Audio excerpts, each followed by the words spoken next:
नमस्कार, मैं हूं आपके साथ प्रेरणा मिश्रा। उत्तर प्रदेश के सीएम योगी आदित्यनाथ ने आज बंगाल पर बात की। सीएम ममता बनर्जी से उन्होंने पूछा कि आखिर दीदी मौन क्यों हैं। योगी आदित्यनाथ ने कहा कि बंगाल जल रहा है और वहां की मुख्यमंत्री चुप हैं। ममता बनर्जी दंगाइयों को शांति दूत बता रही हैं। उन्होंने आरोप लगाया कि सेक्युलरिज्म के नाम पर दंगाइयों को खुली छूट दी जा रही है। इसके साथ ही योगी ने ममता दीदी को यह भी बताया कि बंगाल में दंगाइयों का इलाज क्या है। अब देखने वाली बात यह है कि ममता बनर्जी को योगी की सलाह कितनी रास आती है। रिपोर्ट देखिए।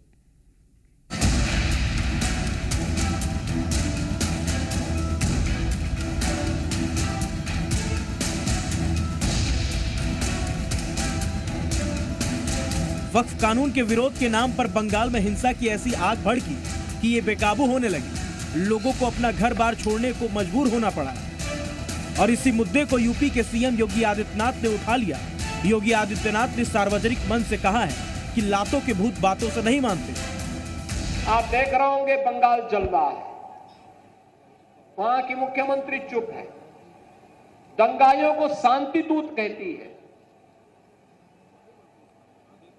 अरे लातों के भूत बातों से कहां मानने वाले हैं। योगी आदित्यनाथ यही नहीं रुके, उन्होंने आरोप लगाया कि मुर्शिदाबाद जल रहा है, लेकिन ममता बनर्जी मौन है।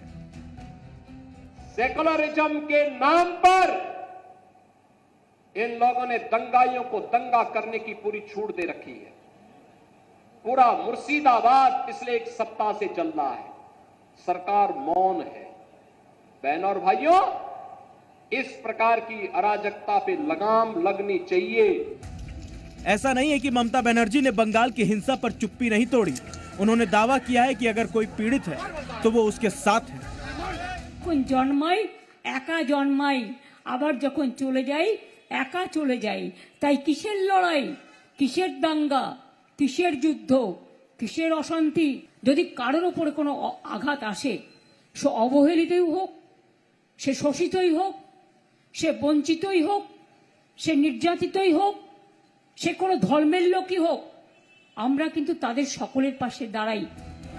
एक तरफ बंगाल जल रहा है तो दूसरी तरफ बयानों के तीर छोड़े जा रहे हैं।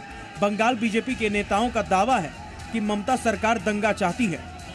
हिंदू को घर में बंद करने की जो साजिश रची थी वो सफल नहीं हुई। मोथावाड़ी में हो, मुर्शिदाबाद के झाओबना में, जंगीपुर में, हुगली, श्रीरामपुर में, मेदिनीपुर में जगह जगह उत्तेजना और हिंसा का वातावरण बनाया गया कि राम मंदिर, रामनवमी का उत्सव ना बनाए हिंदू, लेकिन हिंदू दुगना ज्यादा शक्ति से उत्सव मनाया, जवाब दिया है। इसलिए जहां जहां हिंदू कम संख्यक है वहां जानबूझ करके उत्तेजना फैला करके लोगों को डराना धमकाना और वहां से निकालना, उसको बांग्लादेश बनाने का जो साजिश चल रही है, ममता सरकार उसको मदद कर रही है। सवाल यह है कि बंगाल कहां जा रहा है, कहां इसे जाना चाहिए। बंगाल के हालात को लेकर बीजेपी और कांग्रेस आमने सामने है। वक्फ कानून के विरोध के बीच खास बात यह है, बंगाल में अगले साल चुनाव है और इसी बात को लेकर शायद चुनावी राजनीति भी देखने को मिल रही है। देखने वाली बात यह होगी कि अब जनादेश किसके हाथ जाता है। क्या बंगाल की जनता यूपी का योगी मॉडल पसंद करेगी?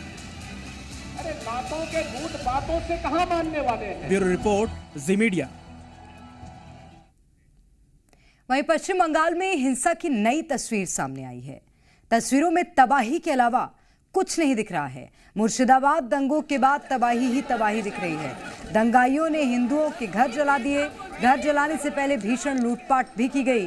हिंदू लोग जब अपने घर वापस पहुंचे तो मंजर देख रोने लगे। सब कुछ बर्बाद हो चुका है। आज बंगाल कैलेंडर के मुताबिक नया साल है, लेकिन बंगाल के ही शमशेरगंज धुलियान के सैकड़ों परिवार मालदा के रिलीफ कैंप में रहने को मजबूर हैं। सवाल यह है कि बंगाल का यह हाल क्यों है? जवाब सीधा सादा सा है। हिंसा ने इन लोगों से इनका घर छीन लिया है। अब ये लोग दीदी भरोसे रहने को मजबूर हैं।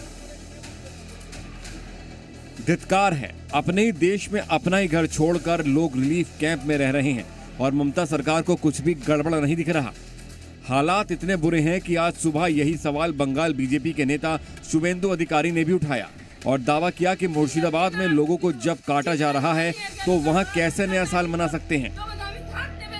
हिंदूদের কাটছে ভাই মুর্শিদাবাদে, বাড়িতে ঢুকে গলা কেটেছে, বলছে এর পরের পরবে জবাই করবে, বাড়িতে ঢুকে কাটছে।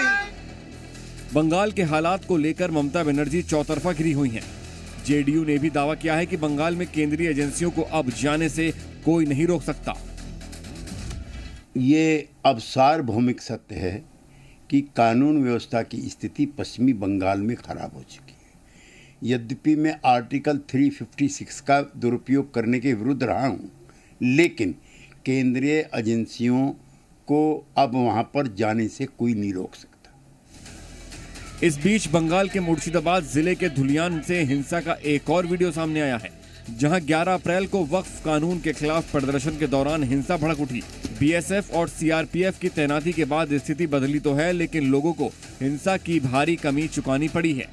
सवाल ये उठ रहा है कि बंगाल के गांव कस्बों का ये हाल किसने किया, क्योंकि स्थानीय लोगों का दावा है कि वो तो यहाँ खुशी खुशी रहते हैं।